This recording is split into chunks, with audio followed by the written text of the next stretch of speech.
Hello there my dear friends and welcome back to another Star Wars video. It is I coming at you once again, your favourite galactic hostess, Star Wars Meg. And today, we have a couple of interesting Star Wars updates, one main topic, and then some smaller ones. We're going to be talking about the Acolyte. I know, but trust me, it's going to be worth it, maybe not for the best reasons, and then we're going to talk about the future of Star Wars movies. So no more jibber jabber, we have a lot to discuss, let's dive straight in. So every time something new comes out for the Acolyte, people say, Meg, if you didn't like the show, just let it go. And you know what, they're right. The show wasn't my cup of tea, but I tried to engage with all aspects of it. And so far I've covered deleted scenes, interviews with Leslie Headland, but today we have something I just couldn't avoid. I'm sorry, but this is just too big. So a few weeks ago I talked about a deleted end scene with Vanessa Rowe, but now according to the same upcoming source, The Art of the Acolyte, there was another deleted scene, one that involves the Sith, Qimir and Osha. And I'm sorry to say this if you like the Acolyte, but this to me is just so darn cringe. But the people who are gonna love this are the shippers, those who were in support of the Osha Qimir theory. Well, as you can see my friends, according to some concept art for a scrapped scene, Leslie Headland was gonna have Osha and Qimir kiss. Thank goodness they didn't include this. But arguably what's even worse is the explanation, one by Manny Jacinto and one by Leslie Headland herself. Let's take a look at both. Manny asks, how does one get seduced by the dark side? I was very intrigued by that. It's such an interesting concept, because with seduction, you have empathy and vulnerability. And that was really appealing to me because we never really see that in the Sith. And here's the thing. People are gonna say, well, there's always been kissing in Star Wars. Han and Leia, Padme and Anakin, lots of romance across Star Wars, Hera and Kanan. So what's the issue? Setting aside the Sith code, the Sith pursuit of selfishness, the justification for this specific ship is ridiculous.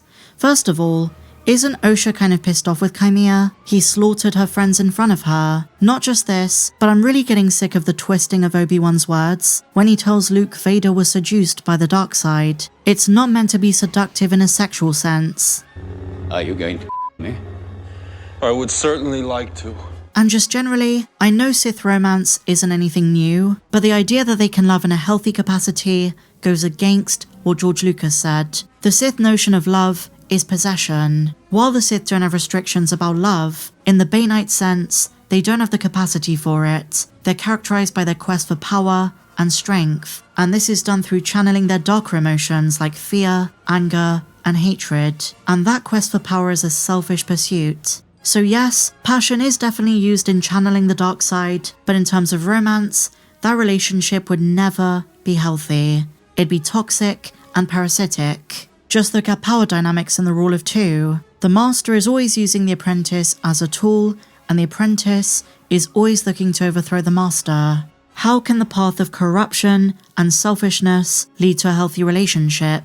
But look, all of that stuff aside, I just find this cringe, that's all. Just not a fan of it. But this is the first time we've seen concept art of this moment. But then Leslie Headland reveals the reason it was canned. She says this: I ultimately didn't think they should share a kiss, because while he's earned her respect, What? I don't know if he's earned that level of intimacy with her. And so I said, what's a kiss but not a kiss? And the actors came up with the idea of holding the lightsaber together, that famous end shot. But no, thank goodness this wasn't included. And with that, let's move on to our next topic.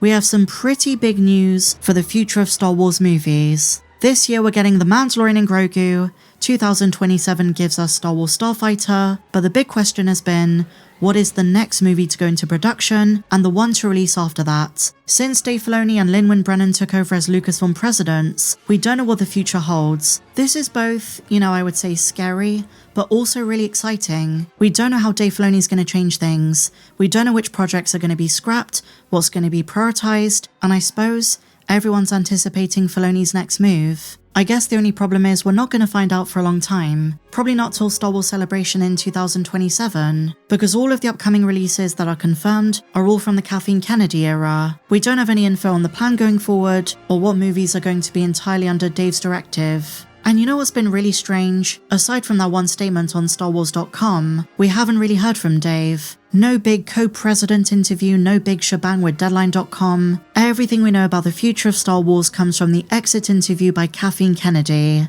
And while Kathy's goodbye interview does, in all fairness, provide some indication about the future direction of Star Wars, she always provides the caveat, it's all down to Dave. I'm sure he has the power to pull anything he wants, maybe announce some new projects, some new collaborations. That's going to be very interesting to see. And the Star Wars fandom is poised with bated breath. But getting back to the main point, Kathleen Kennedy kind of alluded to what's in the works, but given her track record and given the questionability of some of the things she said, we don't know how much of it was exaggerated and similarly how much of it was true. But a project she deliberately omitted is the Rey movie, and fans assume that's going to be cancelled. I myself still have doubts about it. I don't know if it's ever going to happen. Daisy Ridley says it's going to be worth the wait, it's coming at some point, but there is nothing to say that's going to be the case. Well, at least until today.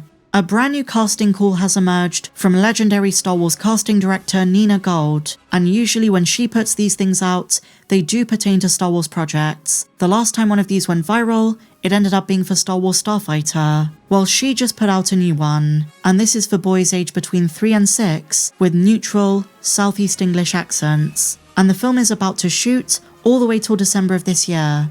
Now, if we are to believe what Kathy said, this could be episode 10, part of Simon Kinberg's trilogy. Something which, according to most sources, is a priority. And recently there was a report the movie is going to feature other leads, instead of just Rey, Finn and Poe. And one reason they might be casting youngsters is for young Jedi students at Rey's Jedi Academy. It might be a stretch, but if it is Star Wars, if it is for the Rey movie or episode 10, that's what this sounds like. And so you might be wondering, how do we know this is Star Wars? And how do we know it's related to the post-sequel trilogy? Because Project Casting, who are advertising this, uses a photo of Daisy Ridley to promote it.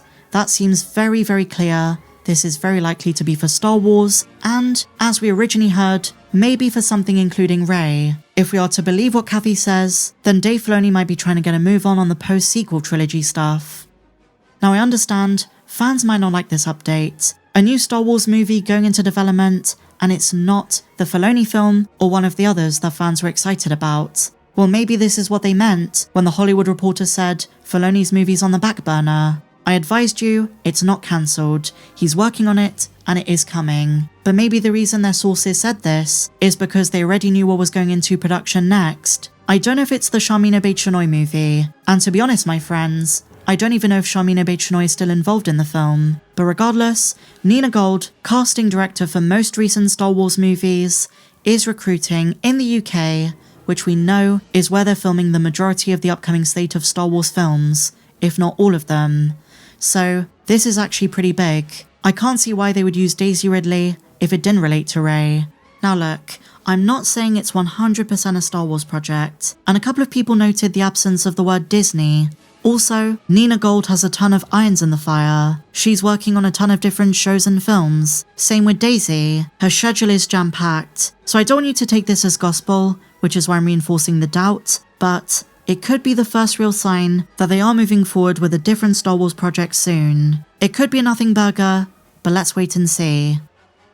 In other Star Wars news, my friends, I saw the most ridiculous thing making the rounds on social media. All of a sudden, there are all of these viral rumors that make absolutely no sense. For instance, there is one that got really big yesterday that says there's a Luke Skywalker series in the works, and it's Luke Skywalker deepfaked. Now, setting aside the strange wording of this, I think the account who posted this knew exactly what they were doing. I don't know if it was a parody or a joke, but they were trying to bait fans. They were trying to get those who don't like Dave Filoni to say, aha, you see, this is what Dave is going to do to Star Wars. More of what's called Ahsoka slop. I hate that term, by the way. More cameos and fan service. But this is an entirely BS, made-up report, and I'm glad some other outlets have been calling this out. But the damage has already been done. I've already seen hundreds of fans talk about this, spread this rumor, and the original poster, the original account, got what they wanted, a reaction out of fans. Now, in all fairness, while this is definitely fake news,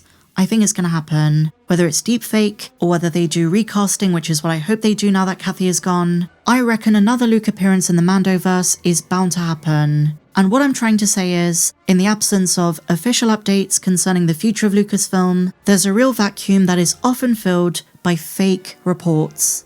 But those are the latest Star Wars updates, my friends. Share your thoughts in the comments down below. And if you enjoyed this video, please be sure to give me a big fat thumbs up, subscribe if you're new, check me out on socials, and may the Force be with you, always.